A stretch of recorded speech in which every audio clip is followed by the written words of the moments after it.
इसलिए आपके यहां अगर अफजलपुर है तो इसलिए है कि अभी कुछ दिन पहले महाराष्ट्र में सरकार बदली तो हिंदुओं का चरित्र बदलने वाली पार्टी भी बदल गई और वहां बैन लग गया कि छत्रपति शिवाजी महाराज ने जिस अफजल खान की उस षड्यंत्र को समझ करके उसके वार करने से पहले ही उसको मार दिया, उस तस्वीर पे लगाने पे बैन था। ठेकेदार बोले नहीं, चुप, मुंह बंद। इसलिए मैं मानता हूं कि अगर आपके शहर में, अभी तक तो मैं सिर्फ यही मानता था कि कासिम रिजवी के वारिस, उसी से आप परेशान हैं, लेकिन अगर यहां अफजलपुर है तो इसका मतलब है कि छत्रपति शिवाजी की कहानियां और जीजाबाई की कहानियां नहीं सुनाई गई। इसलिए मुझे अफजलपुर पे इसलिए ऑब्जेक्शन है, यह अफजलपुर ही इस देश के 17 करोड़ मुसलमानों में अफजल गुरु बनने की प्रेरणा देता है। अगर अपने समाज में अफजल गुरु पैदा ना हो तो अफजलपुर का नाम 24 घंटे में हटाइए। ये बच्चे जब आपसे पूछेंगे कि आप बहुत बड़ी बातें करते थे, हिंदुत्व की राजनीति करते थे और हजारों 100 संगठन, साल पुराने संगठन प्रवचन देते हैं, तो फिर ये अफजल गुरु को देखने के बाद, अफजलपुर को देखने के बाद कौन बनना चाहेगा शिवाजी? इसलिए ऐसे ही नाम नहीं बदल रहे हैं।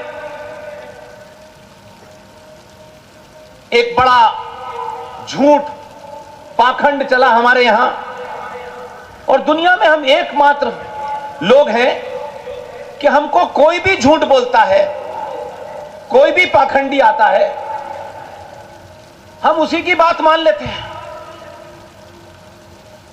जो समाज शास्त्रार्थ करता था, डायलॉग करता था, किसी भी विवाद पर डायलॉग करता था, वो समाज एक लंबे से कालखंड के कारण इतना डब्बू और डरपोक हो गया कि किसी बात के ऊपर अपने सच तर्कों के साथ रखने से घबराता है। किसी के नाराज हो जाने से, असुरक्षा के कारण आप सच बात नहीं बोलते। और कुछ लोग हैं जिन्हें आज भी सच बोलने से डर लगता है। इसलिए मैं मानता हूं सरकारें, संगठन ये टूटते बनते रहते हैं, कोई नई बात नहीं है। मनुष्य की उम्र होती है, संगठनों की भी उम्र होती है और पार्टियों की भी उम्र होती है। बड़े बड़े दानिश्वरों ने लिखा है कि कोई भी संगठन, चाहे वो राजनीतिक हो या गैर राजनीतिक हो, 100 साल के बाद समाप्त होने लगता है। अब उसमें आप समाप्त करने में अपनी एनर्जी जाया मत कीजिए।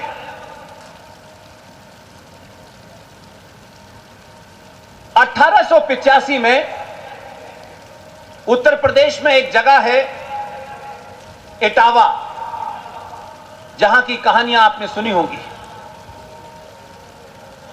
उस इटावा का एक कलेक्टर था। उस कलेक्टर को एक एजेंडा सौंपा गया और कितनी समझदारी से यह काम किया। 1857 की घटना आप सबको याद होगी, जिसे हम आर्म्ड स्ट्रगल कहते हैं, सशस्त्र क्रांति कहते हैं। यह दुर्भाग्य हमारा कि 1857 का जो नायक था जो हमारा हीरो था, ये राष्ट्र और ये देश और ये सत्ताएं उसके जन्मदिन तक की तिथि सही नहीं जानती। इसलिए हम कायरों को महान बता करके पुरुषार्थियों को जब समाप्त करने की परंपरा समाज में होती है तो हर समाज कायर बनके सत्ता के टॉप पे पहुंचना चाहता है। अभी मेरठ से लौटा हूं मैं कोई हफ्ते भर पहले। मेरठ में उस सशस्त्र क्रांति के नायक की कहीं छोटी सी मूर्ति भी नहीं लगी।